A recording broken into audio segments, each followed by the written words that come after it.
पर्युषण पर्व का। दो पापों के संबंध में तो हमने जान लिया। पहला वह पाप था जो आवेश में आता है, मन को विकृत करता है, विचलित करता है, काया के अंदर उत्तेजना पैदा कर देता है और विवेक सो जाता है। उस समय ज्ञात नहीं होता कि कितना पाप का असर हो रहा है और कितना हम बंधन में बंध रहे हैं। और दूसरा वह पाप जिसका हमें एहसास ही नहीं होता, हमें पता भी नहीं चलता। सहज हम कहते हैं कि हमें सम्मान नहीं मिला इसलिए हम वहां नहीं जाएंगे, या वह व्यक्ति बहुत मानी है, वो परिवार बहुत घमंडी है, हम उससे कभी बात नहीं करेंगे। ये मान का, अहंकार का पाप है। ये पाप सुबह से लेकर शाम तक बनते हैं। ये दो भाई हैं और एक बहन है उनकी, माया बहुत खतरनाक है। रावण की जिंदगी में अगर भूचाल आया तो सिर्फ माया के कारण से।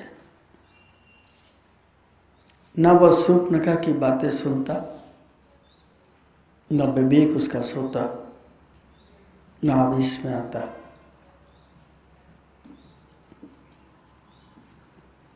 और न वह सीता का हरण करता। शूर्पणखा लक्ष्मण के सौंदर्य पे यदि व्यामोहित नहीं होती, आकर्षित नहीं होती, उसे अपने भाग पर, अपनी काया पर, अपने गुणों पर, अपने शील पर विश्वास होता, तो शायद वो ऐसा नाटक नहीं करती। आज वह दिन है, माया का दिन है, जिसे महावीर की भाषा में कहते हैं वक्रता का भाव, सरलता का सद्भाव। एक ऐसा धर्म जो तुम्हारे मन के अंदर गांठ है, द्वंद्व है, छल है, कपट है, उसे खोलने की बात करता है। जो वक्रता है, जो जड़ता है, उसे निकालने की बात करता है। आज है आर्जव धर्म, और आर्जव के साथ विशेषण लगा है उत्तम आर्जव धर्म। एक ऐसा धर्म जो तुम्हारी वक्रता को निकालने की बात करता है। और ये वक्रता एक छोटे बालक से लेकर के दादाजी तक के अंदर होती है, और एक बालिका से लेकर के उसकी दादी के अंदर तक पाई जाती है। लेकिन यहां जिस वक्रता की बात कर रहे हैं उत्तम, ये साधुता की वक्रता की बात है। लेकिन इसका अर्थ ये नहीं है कि श्रावक उससे अछूता है, या उसका यहाँ विषय नहीं है, या वो पात्र नहीं, ऐसी बात नहीं। लेकिन मुख्यता यहां पर साधुता की है। अगर हम साधु बने हैं तो सरलता को खोजने की कोशिश कीजिएगा, और यदि हम साधु बने हैं तो मन की उस वक्रता के ऊपर, उस गांठ के ऊपर ध्यान रखिएगा। क्योंकि तुम जब संन्यास ग्रहण लेकर के नग्न हुए थे, तब तुम्हारे नाम के आगे निर्ग्रंथ, जिसके अंदर कोई गांठ नहीं है, निर्ग्रंथ विशेषण लगा था। मेरे मन में, मेरे वचन में कोई गांठ नहीं है, कोई शल्य नहीं, कोई छल और कपट नहीं है, कोई वक्रता नहीं है। ये स्थिति कब की है? संन्यास लेने के बाद की है। और संन्यास तीन प्रकार का है। एक काया के माध्यम से ग्रहण किया जाता है, एक मन के माध्यम से ग्रहण किया जाता है, और एक आत्मा के माध्यम से, अर्थात शरीर आश्रित, मन आश्रित और आत्मा के आश्रित। शरीर आश्रित वह संन्यास है, वह वैराग्य है, वह त्याग है। जब शरीर रुग्ण हो जाता है, बीमार पड़ जाता है, कमजोर हो जाता है, इंद्रियां जीर्ण शीर्ण होने लगती हैं, उस समय मन कहता है कि अब जीने के लायक नहीं रहा मैं, और अब जीने से कोई मकसद नहीं रहा, मेरी इंद्रियां शिथिल पड़ गई हैं, काजर आसक्त हो गई है, असक्त हो गई है, इससे बेटर है कि मैं साधु बन जाऊं। और ऐसी स्थिति में जब वो सन्यास को ग्रहण करता है तो भोजन के समय उससे इस बात का ख्याल नहीं रहता कि कितना खाना है, कैसा खाना है, क्या खाना है। सिर्फ भीतर की एक तृष्णा रहती है, भोजन को ग्रहण करती है और पाचन क्रिया विकृत हो जाती है, डिहाइड्रेशन हो जाता है, शरीर और शिथिल होने लगता है। तो वो मन ही मन में कहता है कि मैं क्या करूं, मेरी देख रेख नहीं है, लोग मुझे पूछ नहीं रहे, दूसरे पे थोप देता है, या कह देगा मैं नहीं चाह रहा था लेकिन जबरदस्ती खिला देते हैं शराब। ये नहीं कहेगा कि मेरे अंदर तृष्णा थी, जो नहीं बच रहा उसे भी खा रहा, शरीर आश्रित। और जब शरीर और क्षीण होने लगता है तो फिर संयम के पालन में तकलीफ हो जाती है। मन के अंदर वक्रता विद्यमान है, वो निकली नहीं है। धागे में अगर गांठ लगी है तो सुई की छिद्र से पार नहीं हो पाएगा, और गन्ने में अगर गांठ लगी तो उसमें रस नहीं पाओगे। और मन के अंदर अगर कोई गांठ है तो तुम किसी के सामने सरल नहीं हो पाओगे। और सरलता ऊपर से आना बहुत आसान है, लेकिन भीतर की सरलता को लाना बहुत कठिन है। स्वार्थ सरलता को जल्दी उपस्थित कर देता है, वक्रता को छुपा देता है। अगर आपके घर में कोई बड़ा मेहमान आया तो आप एकदम सरल हो जाएंगे, आइए साहब, आइए साहब, बहुत दिनों के बाद पधारे हो, मन में कह रहे हैं कहां से आ गया कमबख्त। ये वक्रता है, ये गांठ है। और मन में जब तक इस प्रकार की गांठ विद्यमान है तब तक ऋजुता का जन्म नहीं हो सकता। आप अपने आप को पकड़ के देखिए ना, कितने बार तुम माया का साथ पकड़ते हो, कितनी बार तुम शूर्पणखा बन करके लक्ष्मण के पास पहुंचते हो, कितने बार अपनी स्वार्थ की पूर्ति के लिए तुम कितने सरल हो जाते हो। अपने आप से पूछिए, क्योंकि तुम एक बहुरूपी हो। क्रिकेट उसे कहते हैं जो हमेशा रंग बदलता है, और बहुरूपिया उसे कहते हैं जो अपने स्वार्थ के लिए भेष बना लेता है, ढोंग करता है। बाहर से सरल लगता है लेकिन भीतर वक्र है। पिन खजूर की तरह ऊपर से मुलायम में, भीतर गुठली रख के बैठा है। और ऋजुता वह है जो अंगूर के समान है, सीधी खाली ले जाती है, सरल है, उसे छीलने की जरूरत भी नहीं है, देखने की जरूरत भी नहीं है। मेहमान जब घर में आता है तो अपने कपड़ों के ऊपर या पुराने कपड़ों के ऊपर एक अस्तर चढ़ा देते हैं या खोल चढ़ा देते हैं और बड़े से सामने रख देते हैं, और कहीं वो मेहमान तुम्हारे तकिया के खोल को उखाड़, आ गई ना बात सामने, कहता इतनी गंदी, जाने की सोचता है। मेहमान को खाना परोसते वक्त कभी कभी ये ख्याल आ जाता है कि ज्यादा खुशामद की और ज्यादा हमने बहुत सुंदर भोजन दिया तो 2-3 दिन टिक ना जाए। मायाचारी भीतर है, वक्रता भीतर है। वो आत्मीयता नहीं है, वो स्नेह नहीं है सबरी की तरह, वो सरलता नहीं है सबरी की तरह कि राम यहां से गुजरे और मैं उन्हें बेर खिलाऊं, और बेर ऐसे खिलाएगी कि मुंह से चख के देखेगी कि राम के मुख में कोई खट्टा बेर ना चल जाए। और इसी भी दरवाजे आकर के खड़ा हो जाएगा तो कह देगी हटो, यह राम का इंतजार है, तुम्हारा इंतजार नहीं है।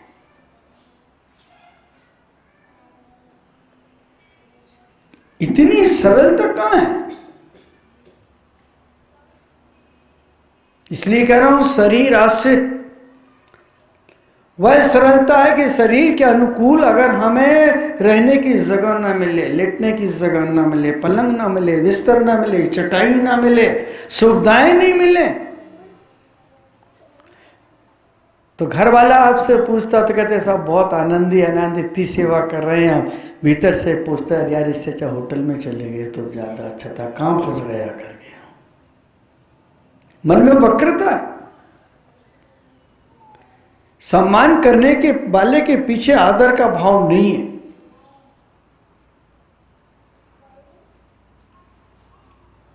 पढ़ते समय पूछो बालकों के अंदर कितनी सरलता होती है।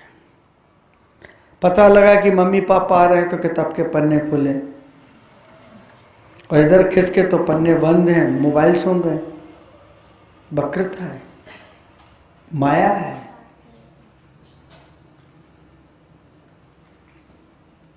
बहू खिड़की खोल के पड़ोसन की तरफ देख रही है, पता लगी सासू आई तो पट्टे से बंद की और बर्तन वर्तन उठा करके काम करने लगे। ये वक्रता है, ये माया है उसकी। हम जन्म से उस माया को लेकर के आए हैं और साधु की माया के संबंध, साधु की सरलता के संबंध में तीर्थंकर वर्धमान ने कहा है सत्वेषु मैत्री, मैत्री में सबभूतेषु विरमचम न केन्वी। संसार में जितने प्राणी हैं उनमें मेरा कोई भी शत्रु नहीं है।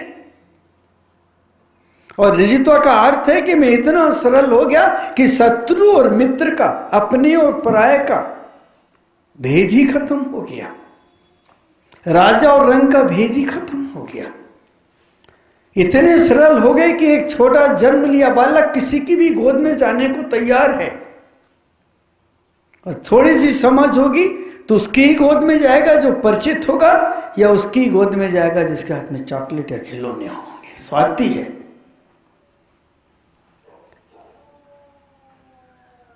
और यहां कहा जा रहा है कि ऐसी ऋजुता, ऐसी सरलता कि जिस सरलता के सामने चंड कौशिक भी आकर के अगर डस ले तो प्रेम की धारा होनी चाहिए। शत्रु भी आकर के बैठ जाए तो समर्थ भाव होना चाहिए, और मित्र भी आकर बैठ जाए तो समर्थ भाव होना चाहिए। मन में किसी प्रकार की अपमानित करने का भाव नहीं होना चाहिए। और शरीरगत है तो ये भाव नहीं हो सकता। मुस्कुराहट आ सकती है लेकिन भीतर की गांठ खुल नहीं सकती, निगंठ नहीं हो सकते।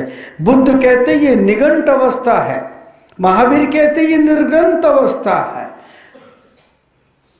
सरल अवस्था है, सहज अवस्था है। एक ऐसा भोलापन वो बालक की तरह है,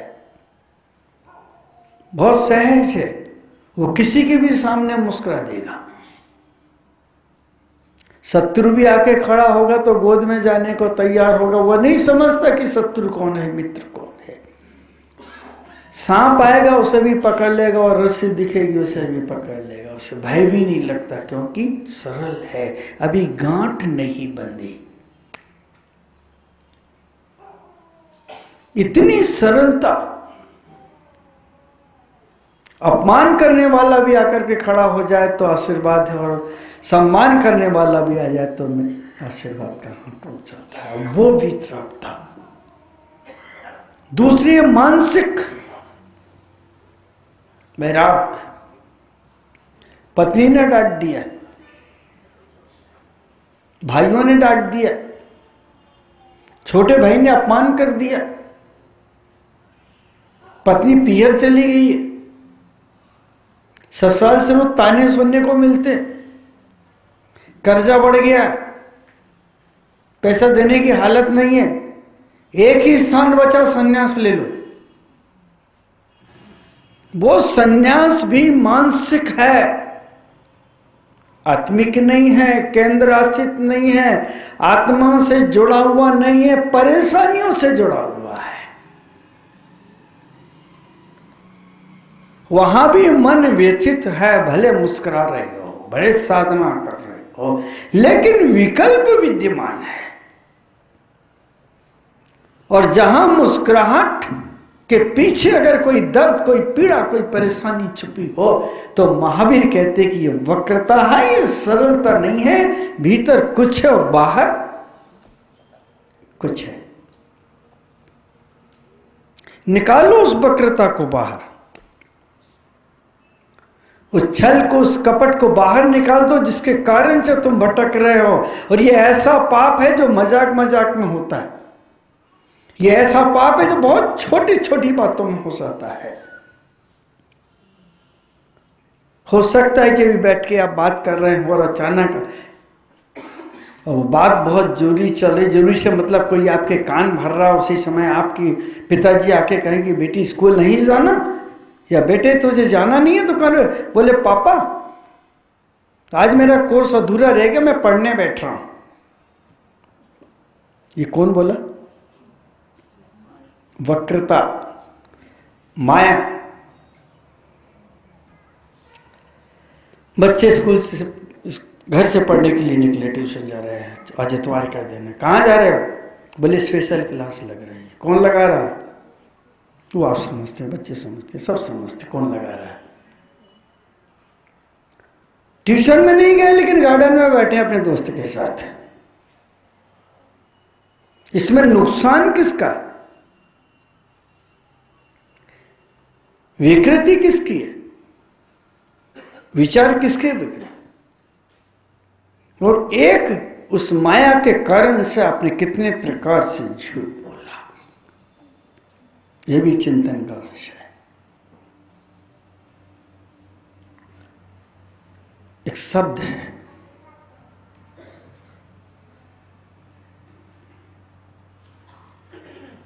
कि हिंदी भाषियों के लिए हिंदी ही बोलना चाहिए, अंग्रेजी नहीं। और अंग्रेजी समझने वालों के लिए अंग्रेजी बोलना चाहिए, हिंदी नहीं। शब्द को ध्यान से सुनिए जरा।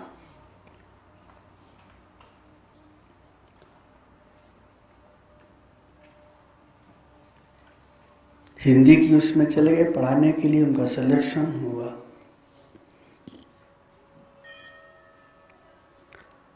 उनसे कहा कि आप हिंदी में ही बोलेंगे, तो सर ने इंग्लिश में एक शब्द निकाल दिया, गुड। ताली बजी।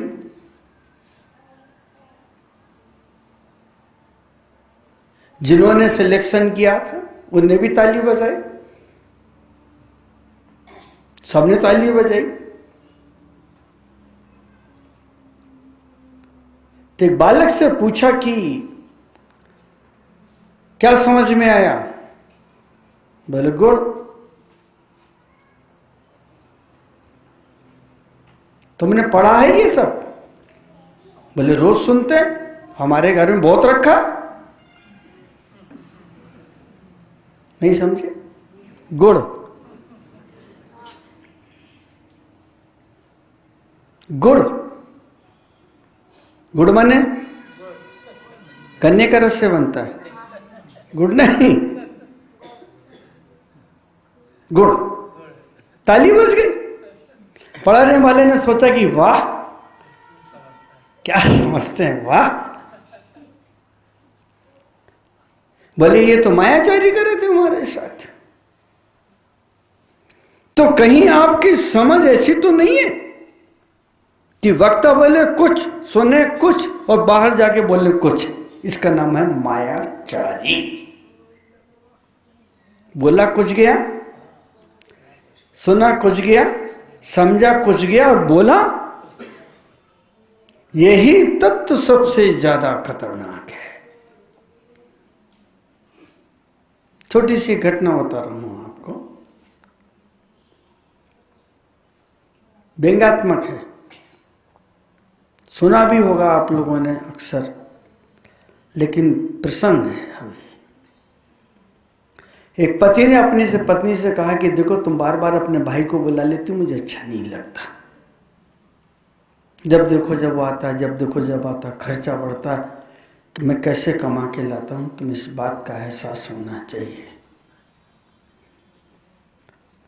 पत्नी बोली मैं नहीं बुला, तू खुद आ जाता तो मैं क्या करूं। तो बोली तुम अच्छा अच्छा खिलाती इसलिए आता है। बोले का झापड़ भी मारो उसको तो नहीं आएगा। तो पति ने कह दिया कि देखो तेरा भाई आ रहा है और मैं तुझे डांटूंगा, झूठ मूठ कर डांटूंगा। तो जैसे ही पास में आया तो उसने चिल्लाया, बोले तू हर बार अपने भाई को बुलाती है, हराम का खिलाती है कि यहाँ पे हाथ पांव तोड़ दूंगा तेरे। भाई ने समझा कि यार तो मेरी बहन पिट रही, तो वहीं से लौट गया। तो उसके जाने के बाद उसने पति ने कहा मैंने मारा नहीं। तो पत्नी बोली मैं रोई नहीं। तो लड़के ने, साले ने कहा मैं भागा ही नहीं।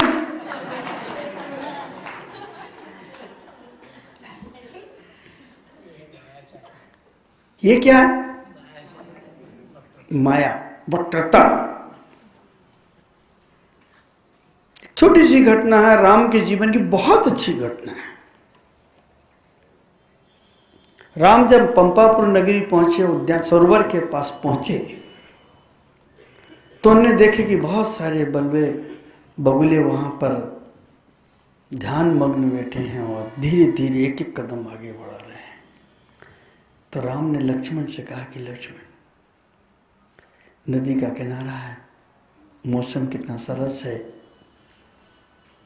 और ये बगुले कितने धार्मिक हैं, कितने मौन हैं और कितने अहिंसक हैं। ये पहली बार देखा कि पक्षी इतने अहिंसक होते हैं, इतने मौन होते हैं और आंख बंद करके बैठे हैं। कितने ध्यानी हैं ये। इनके ऊपर तो ऋषि मुनियों की, परमात्मा की विशेष कृपा है। लक्ष्मण भी देखने लगे। एक मछली किनारे की तरफ आ रही थी।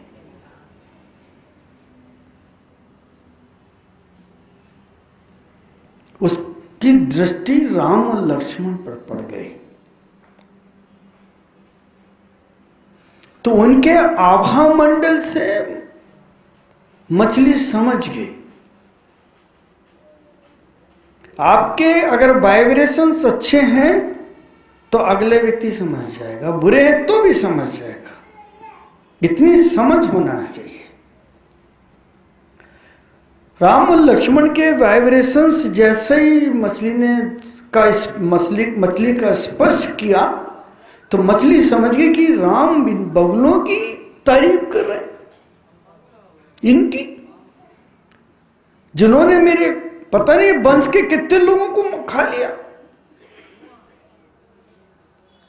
पता नहीं मेरी कुल की परंपरा के कितने लोग चल बसे,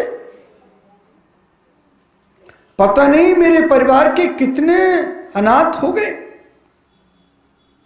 कितने लोगों की गोद सूनी हो गई माताओं की, और आज ये बगला आंख बंद करके बैठा है।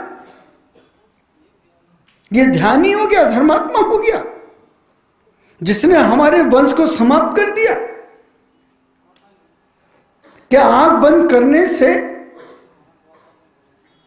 भीतरागी हो गए, साधु हो गए, संत हो गए, धर्मात्मा हो गए? वाह, बहुत सस्ता है ये धर्म। मछली पशु पेश में फंस गई कि राम और लक्ष्मण महान आत्माएं दो खड़ी हैं यहां पर और बगुले को देख करके कह रही हैं धन है ये जिसने हमारे साथ बदतमीजियां की, जिसने हमारे वंश का नाश किया और जो आज भी हमें खाने के लिए बैठा धोखा देना चाहता है कि मैं आंखें बंद करके बैठा हूं, मैं जरा पानी के इस पार जाऊं, ये मुझे उठा के उड़ जाए। सन्यास का इन बातों से कोई संबंध नहीं है। अगर आप एकांत में बैठे हैं और सन्यास तुम्हारा दैहिक है या मानसिक है तो सन्यास में तुम्हारा परिवार दिख रहा होगा, तुम्हारा वंश दिख रहा होगा, तुम्हारा व्यापार दिख रहा होगा, तुम्हारे टूटे हुए संबंध दिख रहे होंगे, या पत्नी की और बीवी की और बच्चों की याद आ रही होगी, या जो दोस्त तुम्हारे रहे होंगे उनकी स्मृति सता रही होगी, या जिस पत्नी को तुम छोड़ के आए तो सोच रहे होगे कि मेरे लिए रो रही होगी। खाली आंख बंद करना सन्यास। दुल्हन भी जाती आंख बंद करके लेकिन पूरा ध्यान रखती कि मेरा कोई चूड़ी तो गायब नहीं हो गई, कोई इंग्लिश की सामान तो नहीं चले गया, मेरे पेटी उतरी कि नहीं, मेरा सामान उतरा कि नहीं, और सबसे पहले पेटी खोल के देखती एक साड़ी तो गायब नहीं होगी इसमें से, वो भी आंख बंद करके आई है। खाली आंख से ही सन्यास का संबंध नहीं है। मैं इसका अर्थ ही नहीं कह रहा हूं कि आंख खोल के चलो और इतनी मत खोलो कि लोग तुम्हारे ऊपर बरस पड़े। तुम्हारी आंख की पलक गिरने में सल, गांठ, वक्रता, माया, छल, कपट नहीं होना चाहिए कि मेरा आया कि पराया आया, राजा आया कि रंग आया। ये भाव जब तक विद्यमान है तुम्हारी बीतरागता ओढ़ी हुई है। तुम्हारा सन्यास ढंग नहीं, एक ढोंग है। अभी उस सन्यास के अंदर से उस परमात्मा के अंकुर नहीं फूट रहे हैं, उस बीतरागता के अंकुर नहीं फूट रहे हैं जो फूटना चाहिए था। ये तो ऐसे हुआ कि एक किसान ने जमीन को जोता, बीज बोए और उसके ऊपर एक 20 किलो का पत्थर रख दिया। इससे क्या होगा? अंकुर फूटेगा? वो गांठ है चेतना में, मन में अगर एक गांठ भी विद्यमान है तो बीत रखता तो बहुत दूर है, सम्यक का भी अंकुरण नहीं हो सकता। आत्मा की निर्मलता उतरने के लिए तीसरा सूत्र दिया, माया से रहित, सल से रहित स्थान। कितने ऐसे लोग हैं जो घर से अच्छे कपड़े पहन करके निकलते हैं, सच के निकलते हैं, धज के निकलते हैं। कहां जा रहे हैं वो? किसको दिखाने जा रहे हैं? पूछो अपने मन से कि भीतर कौन सा भूत सवार है? तुम किसको धोखा देने के लिए जा रहे हो? किसके लिए तुमने इतना श्रृंगार, इतने अच्छे कपड़े पहने? सोचो, अपने आप से सोचो। ये छल है, ये वक्रता है, ये माया है। बाहर से तुम साफ दिख रहे हो लेकिन भीतर तो तुम्हारे सदियों सदियों की गंदगी है। भले ऊपर से इत्र फुले लगा लिया हो लेकिन भीतर तो सड़ांध ही भरी हुई है। कहा, मछली ने कहा, हे राम, आप और मछली के वो वाइब्रेशंस, मछली का वो आवा मंडल के परमाणु लक्ष्मण का स्पर्श कर गए। लक्ष्मण ने कहा, भैया एक बात कहूं, ये बगला ध्यानी नहीं है, ये ऊपर से सफेद है भीतर से काला है। इस सागर की मछली की पीड़ा को समझो। ये सागर की मछलियों को पकड़ने के लिए आंख बंद करके बैठा है। जो साधुता दूसरे को आकर्षित करने के लिए हो और भीतर वाले को जगाने के लिए नहीं हो, तो वर्धमान स्वामी कहते हैं कि अभी इसके अंदर प्राणी मैत्री का भाव, विश्व मैत्री का भाव, ऋजिता का भाव, सरलता का भाव पैदा नहीं हुआ। ये मेरा शिष्य, ये तेरा शिष्य है, ये मेरा होशियार है और तेरा बुद्धू है, ये ज्ञानी है, सम्यक दृष्टि है, वो मिथ्या दृष्टि है, भाव किसके हैं? वक्रता के हैं, गांठ के भाव हैं ये। जैसे ही लक्ष्मण ने राम से कहा, भैया, और मछली ने भी यही सोचा और वही राम के लक्ष्मण के पास टकराया। मछली ने सोचा कि राम तुम भीतर से सरल हो, बाहर से सरल हो, तुम भीतर से सीधे हो, साधे हो, तुम भोले हो राम, इसलिए तुम्हें सारे वक्र प्राणी भी भोले दिखाई देते हैं, क्योंकि तुम्हारी नजर साफ है, तुम्हारा दिल साफ है, तुम्हारा मन साफ है राम।